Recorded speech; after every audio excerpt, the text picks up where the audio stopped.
Hi everyone, thanks for tuning in to Sin's Workshop. I hope you're all having a wonderful day. So today we're going to be reviewing Silver in the Bone by Alexandra Bracken. I haven't read Bracken's work before, so this was like my introduction to her. The Darkest Minds and Lore. That's what, Darkest Minds is really what kind of set her on the map. Haven't read it. And then Lore, which is kind of like Hunger Games meets Greek mythology, I've been told. So I own it because, of course, I own anything that has to do with Greek mythology. Silver in the Bone is Arthurian mythology. And I quite liked it. There's a lot online about people who didn't like it, and I understand why. It's not an incredibly fast-paced book. And it is, I don't want to say it's slow to build because to me it wasn't slow to build, but it can be perceived that way. What Bracken is doing is she's laying a lot of groundwork throughout the story for things that are going to be pretty much explored in the next novel and make this novel come to an explosive conclusion. So she is building a lot of groundwork throughout the novel, and you only see that in hindsight. When you finish the book, you're like, holy crap, nothing is confusing, but all that foundation that she's building, all the foundation she's laying out, it does slow down the pacing of the novel just a smidge. And I can understand why that would deter some people. I mean, if you go on Goodreads, some people are just like, DNF'd, most boring book ever. I understand where they're coming from, but I also read a lot of slow-moving high fantasy as well, so slow-paced novels I don't usually have a problem with as long as there's something to make up for it. And I think Bracken does make up for it, because I didn't even think that the pacing of the novel was slow. It wasn't until I saw the reviews and I reflected back and I'm like, I can see where these people are coming from, right? I was invested in the characters because I do think Tamsin is really great. She has a really fun relationship with, what is it? The Hand of Glory. It's like a mummified hand that lights up and reveals magical artifacts, and it's a little creepy. But they have this relationship because it doesn't talk, and she just, snaps back at. She's like, "Oh, come on, get off it."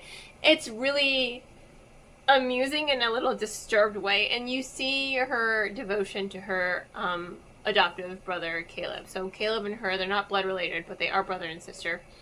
They are both rescued by the same man who is a hollower.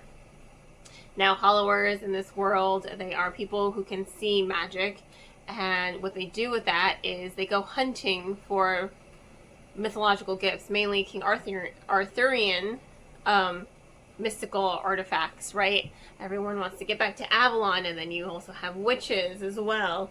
And it's really interesting, the world building. I did like the world building. I liked the magic system here. I liked Tamsin as well. So there were a lot of things in the book that didn't even make me think that this was a slow-paced book. And it wasn't until someone's review on Goodreads said that, and I'm just like, I didn't really feel that way, but I can understand where you're coming from. Because again, Bracken is laying down a lot of groundwork for that explosive ending, because there's a lot of plot twists. There are a lot of plot twists in that last half of the book. And one of them was completely jaw-dropping, just the way the book ended itself. I was just like, what?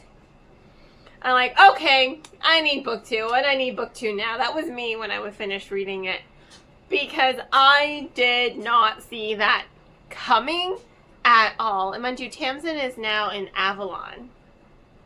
And I think when you get to Avalon, that's where the story really starts to pick up, because they're they're hunting for a treasure. She's hunting for her lost adopted father, who pretty much abandoned them, to go on a quest. And again, lots of foundation, lots of groundwork. And Avalon is not Avalon. It has been cursed, it is rotted, and if you die in Avalon, your soul does not get to rest. You come back as a monster and you have silver for bones.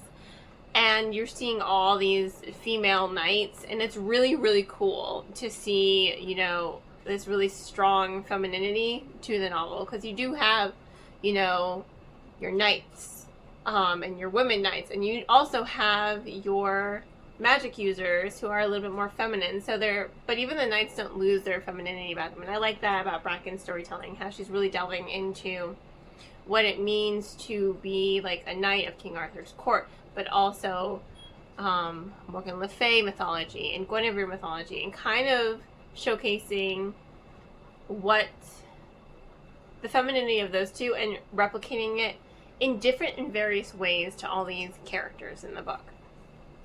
So once you're in Avalon, I think that's when the story really, really picks up, and really you become invested in Tamsin and her relationship with Connor, and what the heck is going on with the Lady of the Lake, and this curse, and King Arthur, and Caleb himself is cursed as well. He turns into a werewolf of sorts.